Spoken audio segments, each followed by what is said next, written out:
This pamphlet is a sample of communist propaganda. It is published by an organization officially cited as a communist front. It is, at this instant, being distributed throughout the United States by dedicated hardcore communist agents and their dupes. This pamphlet and numerous others like it play a major role as artillery in one phase of the communist war to destroy our nation, a phase called by the communists Operation Abolition. Ladies and gentlemen, Congressman Francis E. Waltner, Democrat from Pennsylvania and chairman of the House Committee on Un-American Activities. Operation Abolition. This is what the communists call their current drive to destroy the House Committee on Un-American Activities, to weaken the Federal Bureau of Investigation, to discredit its great director, J. Edgar Hoover, and to render sterile the security laws of our government. The Communist Party has given top priority to Operation Abolition and has assigned agents trained in propaganda and agitation to this project. The scenes which you will be viewing were taken by newsreel photographers during hearings of the Committee on Un-American Activities in San Francisco, California, on May the 12th, 13th, and 14th, 1960. During the next few minutes, you will see revealed the long-time classic communist tactic in which a relatively few well-trained, hardcore communist agents are able to incite and use non-communist sympathizers to perform the dirty work of the Communist Party. You will see Archie Brown, the second in command of the Communist Party in California, Harry Bridges, an international communist agent and leader of the International Longshoremen's Union, who recently returned from conferences held with other leaders of communist-led longshoremen's groups. Ralph Izard, one of the top communist propagandists, who was a welcome guest of the Red Chinese government while American soldiers were giving their lives in the Korean War. You will see Douglas Waltner, an agent trained to specialize in youth activities, William Mandel, another communist propagandist who serves the conspiracy in the fields of radio and television, Bertram Edices, who is one of the elite corps of communist lawyers, Frank Wilkinson, recently convicted of contempt of Congress, who is in charge of the Citizens Committee to Preserve American Freedoms, the West Coast headquarters of the Operation Abolition. You will see these and others in action and the shocking technique which they use to incite others to violence. We are all too familiar with the pattern of communist-led revolution and rioting in Venezuela, Cuba, and more recently in Japan. Can it happen here on American soil? This film, showing communism in action, will answer that question. This is City Hall in San Francisco, the site of hearings held by the House Committee on Un-American Activities in May of 1960. This is the chosen battlefield of the Communist Party's most organized and violent attack on the committee since the launching of the Operation Abolition campaign on September 20th, 1957. Congressman Waltner, chairman of the full committee, designated Congressman Edwin E. Willis of Louisiana as chairman of a subcommittee charged with the investigation of Communist Party activities in the Northern California area. Other members of the subcommittee are Congressman Morgan M. Mulder of Missouri, Congressman August E. Johansson of Michigan, and Congressman Gordon H. Scherer of Ohio. In an interview with the press, Congressman Willis explains more fully the reasons for the hearings. What we are here to do is to gather information as we are ordered to do by an act of Congress with respect to the general operation of the communist conspiracy, wherever it may lead. It's a mandate. That law has been on the books for probably over 20 years. We receive our appropriations and are ordered every year to maintain this general surveillance of the communist operations with the view of amending, improving, correcting laws having to do with our internal security, the Internal Security Act of 1950, Foreign Agents Registration Act, the Smith Act, and so on. This is part and parcel of our general studies of the machinations of the communist conspiracy. The communist apparatus activated its trained agitators and propagandists in the San Francisco Bay Area months before the scheduled hearings were to begin. The carefully organized protest campaign was climaxed with a student directive published just prior to the hearings on the front page of the official University of California student newspaper, the Daily Californian. The directive reads as follows. The Student Committee for Civil Liberties plans to picket the hearings today. It has issued a call for students to attend the rally and hearings and suggests that people laugh out loud in the hearings when things get ridiculous. That is the end of the quote. Among the communist leaders who had an active part in the San Francisco Abolition campaign and the protest demonstrations were Harry Bridges, whom you see here being escorted out of City Hall by police officials moments before the rioting broke out. Archie Brown, another longshoreman, played a major role in inciting the demonstrations against the committee. He is identified as the number 2 man in the California Communist Party and, admittedly, has been a party member for some 20 years. In the course of the 3 days of the hearings, Archie Brown had to be ejected from the hearing room on 3 separate occasions. Archie Brown was active in distributing propaganda pamphlets outside of the City Hall building. He had been subpoenaed by the committee as a witness. Another top communist agitator also subpoenaed as a witness was Merle Brodsky, whom you see here participating in the chanting and singing demonstrations immediately outside the hearing room. Merle Brodsky was ejected from the hearing room on 2 separate occasions for leading demonstrations while the committee was receiving testimony. Young Douglas Waltner, another Communist Party member, played an important role in the student riots. A sophomore at the University of California, Douglas Waltner was a delegate, together with his father, Saul Waltner, to the 17th National Convention of the Communist Party in December of 1959. The opening day of the hearings, Thursday, May 12th, finds City Hall almost completely surrounded by picketers protesting the committee's appearance. Inside the building, the committee has reserved the largest hearing room in the city with a seating capacity of over 400 to accommodate an anticipated crowd. Upon request, the committee has issued nearly 100 passes to individuals representing various patriotic and religious groups, and the remainder of the chambers is filled with students, longshoremen, and the wives and relatives of subpoenaed witnesses. Officials admit spectators to the room's capacity, while others are asked to remain outside until vacancies occur.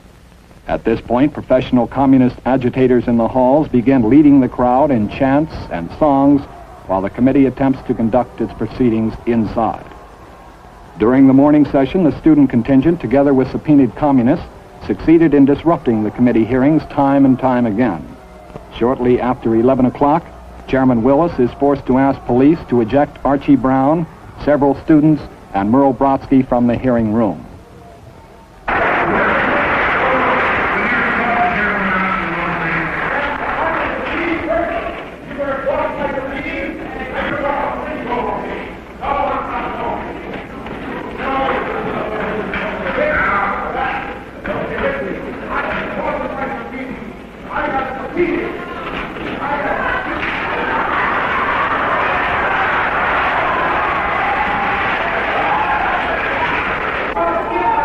Why is she being put out, Mr. Chairman?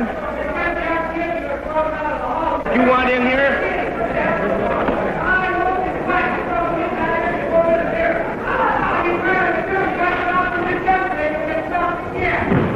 This is part of this whole vicious witch hunt.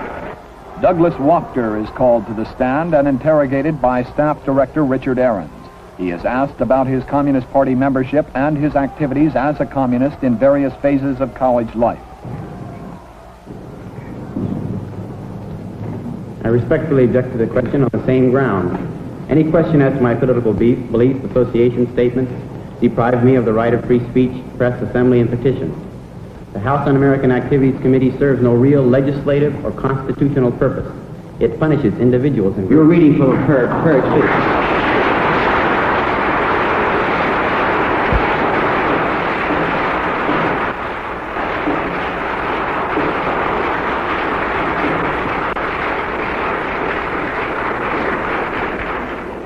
You're reading from a prepared statement. That's all right. Let him ask the question. Continue reading it, please. It punishes individuals and groups for their political ideas and associations through public exposure and condemnation. Now, I'm sorry. You are refusing to answer on the basis of the First Amendment. Is that correct? I have objected to the question. It punishes individuals and groups for their political ideas and associations through public exposure and condemnation, often resulting in economic sanctions. I cannot cooperate with the committee in answering any such questions. I feel I have an obligation as a citizen of this country to preserve the Constitution, and I do not feel I can do so in good conscience by allowing the House Un-American Activities Committee to inquire into my beliefs or association. Mr. Waltner has not at this point invoked provisions against self-incrimination of the Fifth Amendment. He is ordered and directed to answer a question concerning his Communist Party membership. I decline to answer that question on the grounds previously stated, and I also respectfully refuse to answer that question on the constitutional grounds that I cannot be forced to bear witness against myself. During the noon luncheon recess, a protest rally in Union Square attracts nearly 1,000 students and spectators. They listen intently as two San Francisco assemblymen and a prominent clergyman unleash bitter attacks against the House Committee on Un-American Activities. The rally is designed to incite further resentment against the committee and to recruit more volunteers for action. The rally accomplishes its major objectives, for during the afternoon session, hundreds of additional students crowd into the corridors of City Hall, attempting to gain entry to the already overcrowded hearing room. Students left outside the room step up their chanting and singing, turning the hallways of City Hall into complete chaos. Officials are unable to maintain order. Meanwhile, a group of subpoenaed communist witnesses have already begun a demonstration inside the hearing room as the committee prepares to hear the first testimony of the afternoon. Chairman Willis calls for order, but to no avail, and the members of Congress wait through the hostilities as a specially trained police squadron is called to the scene to attempt to restore order. From left to right, you see Communist Party members Ralph Izzard, Archie Brown, Salutarian Sweet, and Saul Waltner, all especially trained in agitation and incitement to riot. Set out for some witness tonight on the news of that. Next witness, if you please. Barbara Hartle, please resume the witness stand. We want a record, please.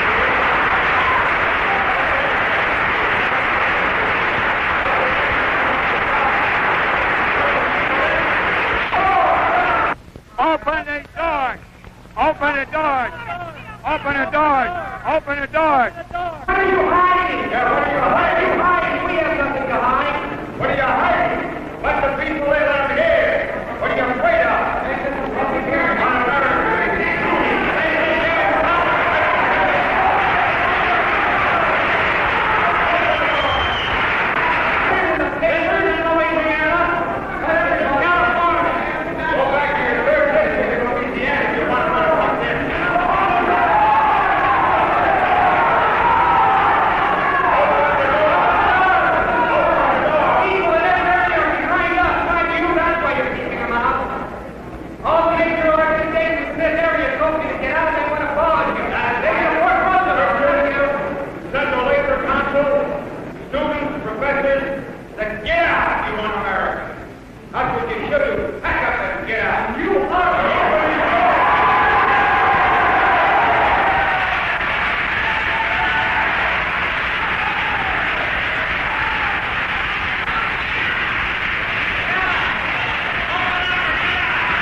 circus. Get out of town. Without circus. What a show you put on. Open the doors or get out of town. Are you afraid they'll see the stool pigeons? I mean, if these people here will see just what bankrupt kind of people you bring before this committee, is that what you're afraid? I'd like to know, what are you afraid of? Join in!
Open the door! Open the door! Open the door!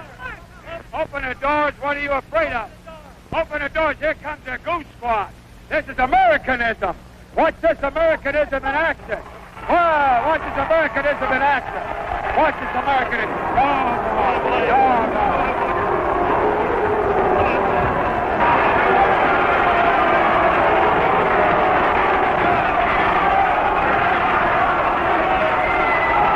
Upon request of Chairman Willis, policemen removed the resisting demonstrators from the hearing room. First, Archie Brown. Then, Ralph Izzard. Saul Waltner. Morris Graham. Merle Brodsky. Juanita Wheeler.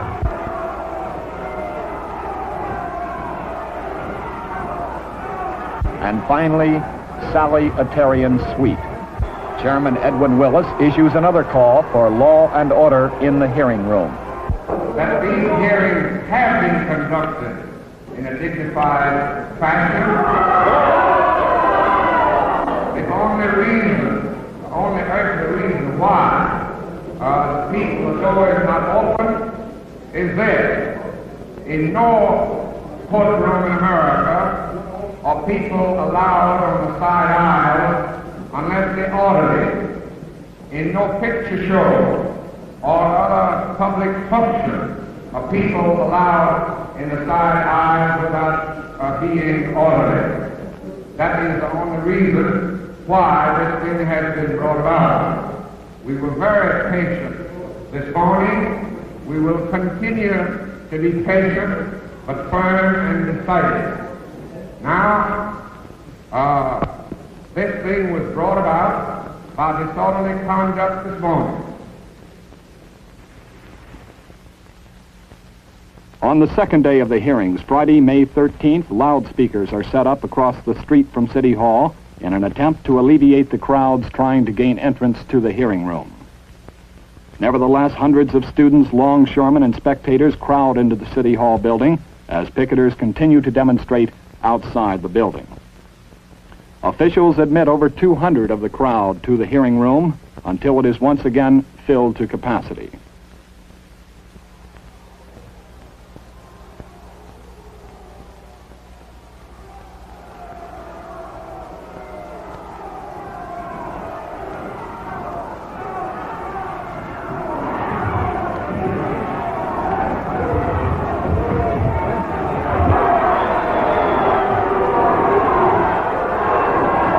You see Vincent Holinam, Progressive Party candidate for the President of the United States in 1952, served a prison term from 1954 to 1956, and attorney for several of the communist witnesses called to testify at the hearings. As was the case on Thursday, several professional communist agitators and student leaders direct the activity of those waiting in the hallways. Chants and songs get louder, and defiance to police attempts to maintain order becomes more universal. Students enthusiastically join in on the refrains to the songs, "Abolish the Committee, We Shall Not Be Moved," lyrics to which are lifted from the old Communist People's Songbook. Demonstrations in the hallways of City Hall become so loud that the judges in their chambers on the third floor are unable to continue court procedures. During the morning, the judges give orders to the sheriff and police officials to remove the demonstrators from City Hall immediately.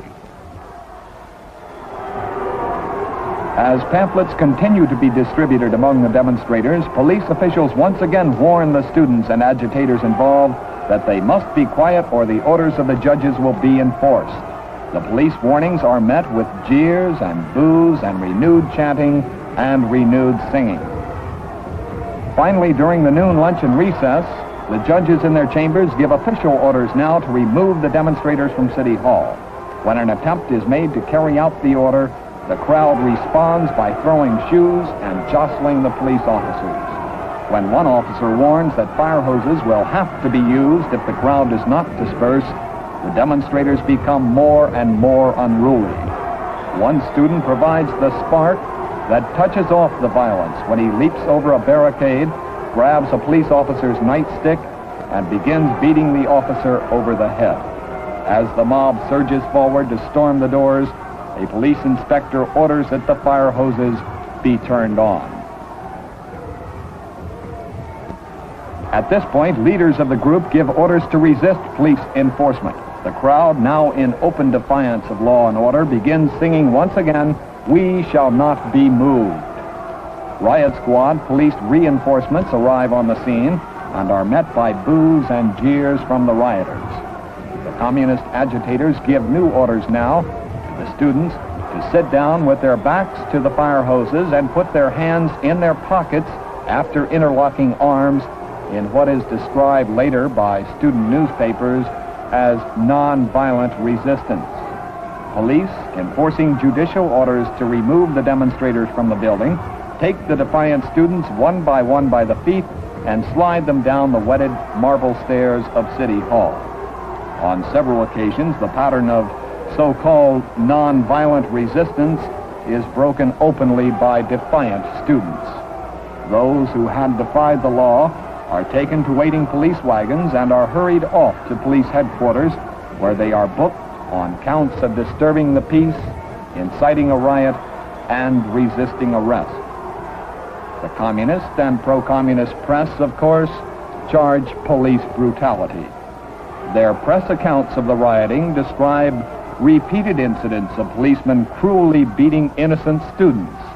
The innocent, peaceful students, it is stated in these communist press accounts, were physically hurled down 2 stories of stairs, toppling head over heel, and landed unconscious at the bottom, where they were picked up and thrown into the paddy wagons.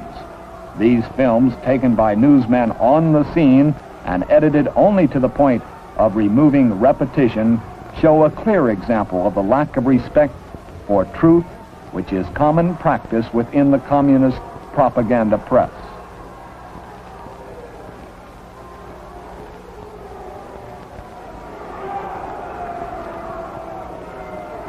The Communist Party emerges from the riots with only a handful of its party members arrested and none injured.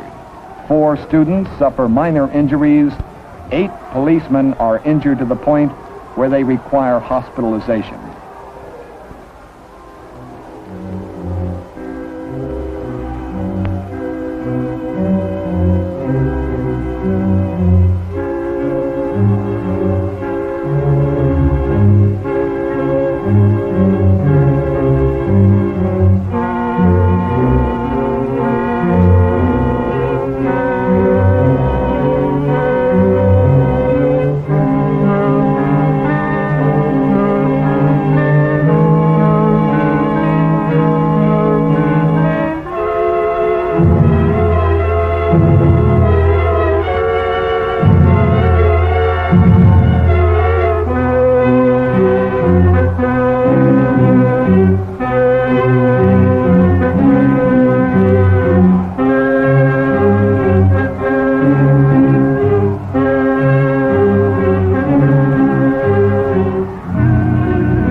hurt, 2 suffering heart attacks, and 3 are treated for deep cuts. Here you see Patrolman Frank Dunphy, aged 61, who suffered a stroke when he was knocked down by student agitators.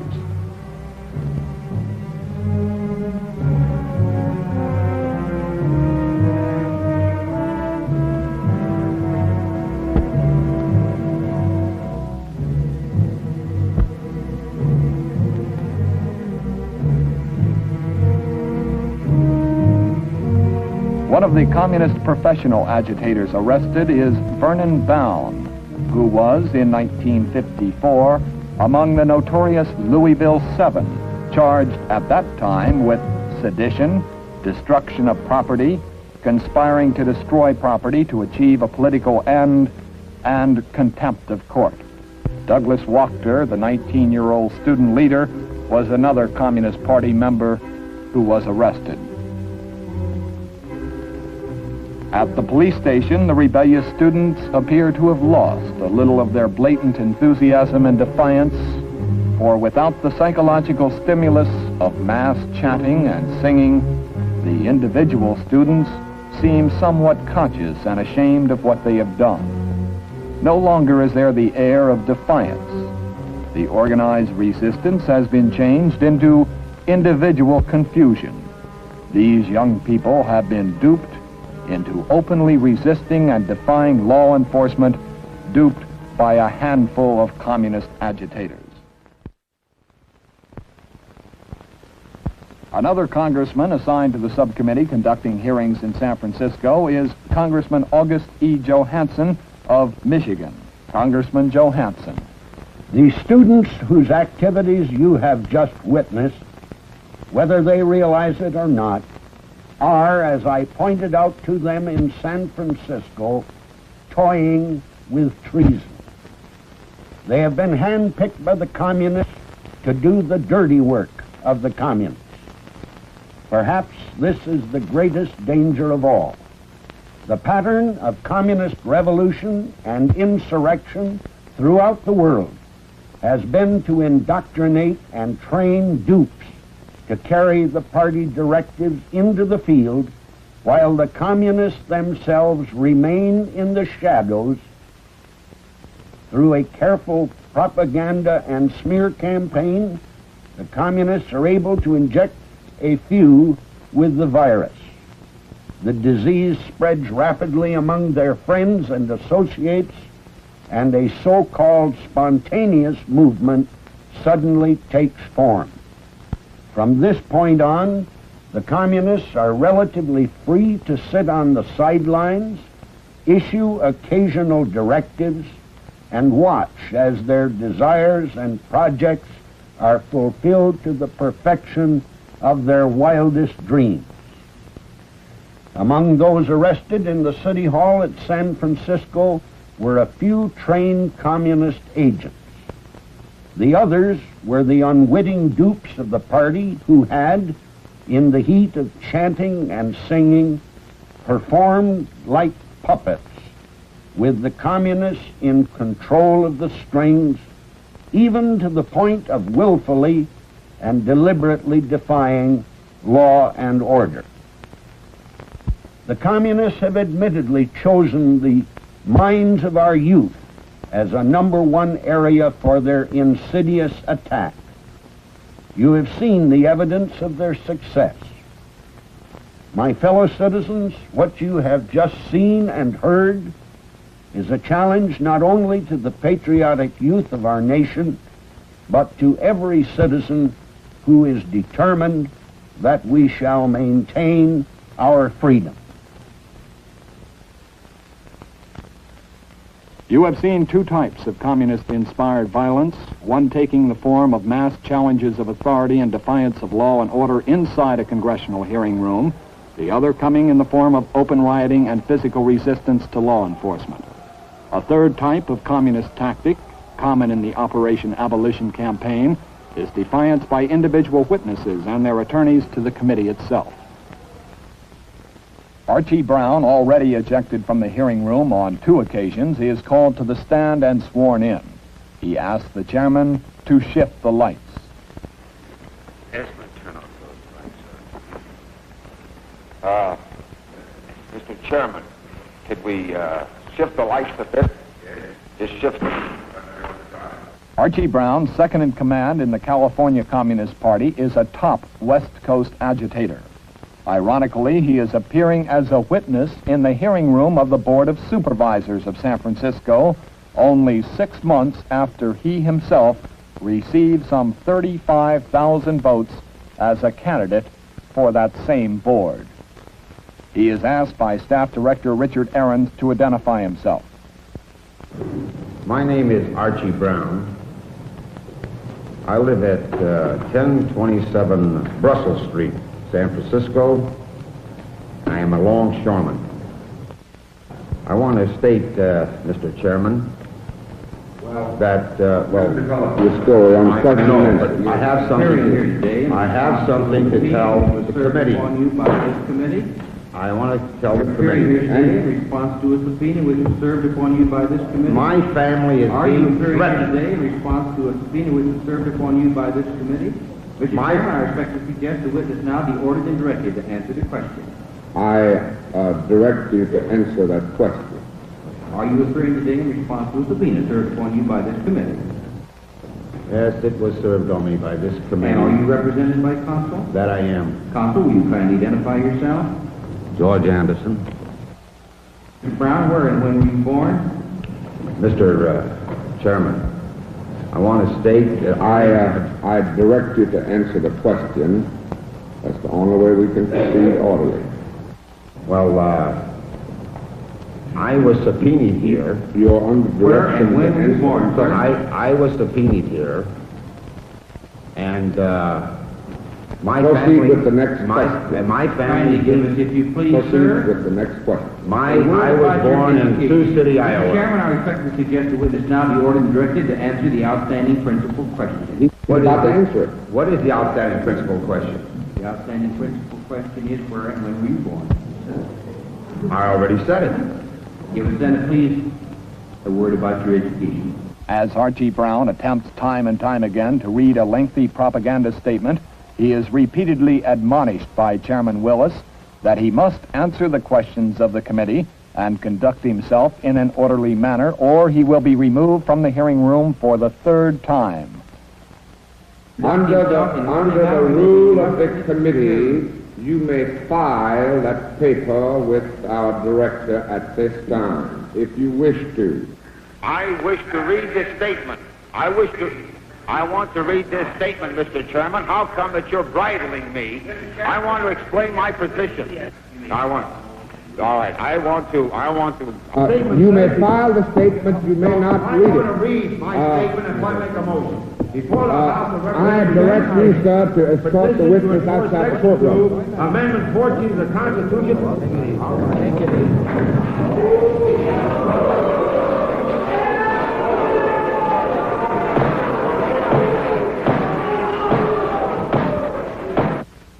Another defiant witness is William Mandel, an identified agent of the Communist Party who is employed as a radio and television news commentator in the San Francisco Bay Area.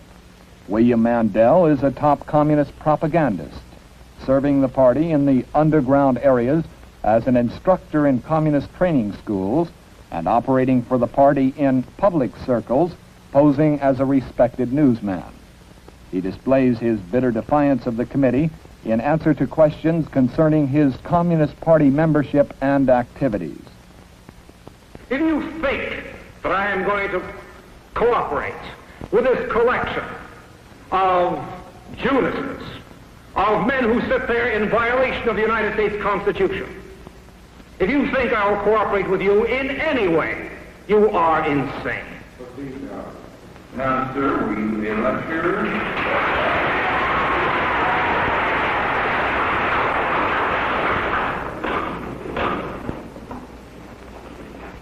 When asked about his role as a communist in lecturing before the communist-conceived California Labor School in San Francisco, William Mandel replies, This question has no purpose other than to harass me.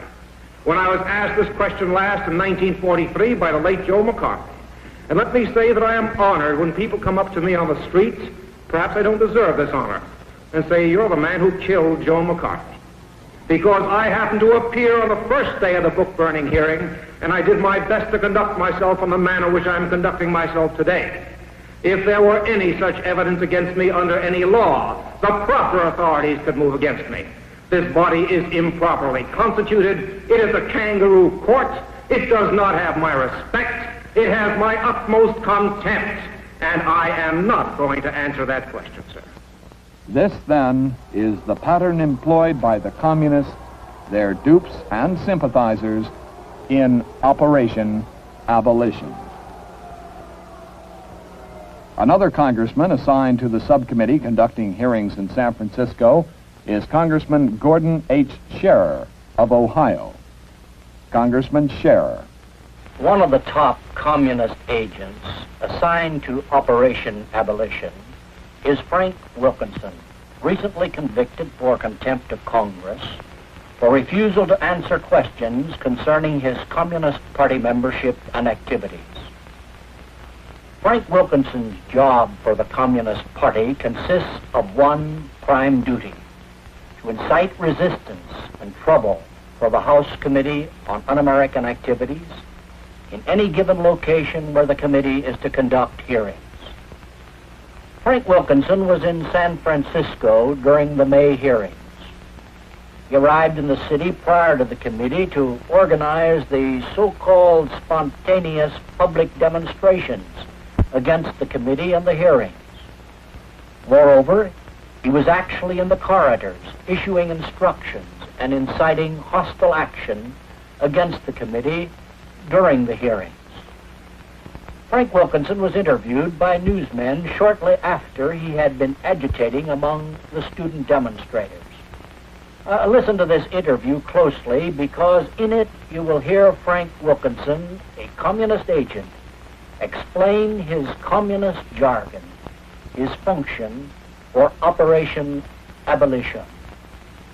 Well, have you had anything to do with the demonstrations in front of the City Hall today? No, I've just been an observer of those. I understood you had said you were organizing protests against the committee. Yes, one of the things that our committee does and that I do for our committee is to come to each community when the committee issues its subpoena to assist the subpoenaed persons and others in the community who are not familiar with the kind of unconstitutional behavior that this committee carries on, to assist that community and to assist those subpoenees in their own self-defense. In the committee hearings today, you were called an international communist agent. Are you a communist? That's a very flattering remark. I've been frequently called a hardcore communist, a local communist by Mr. Ahrens, but never an international communist.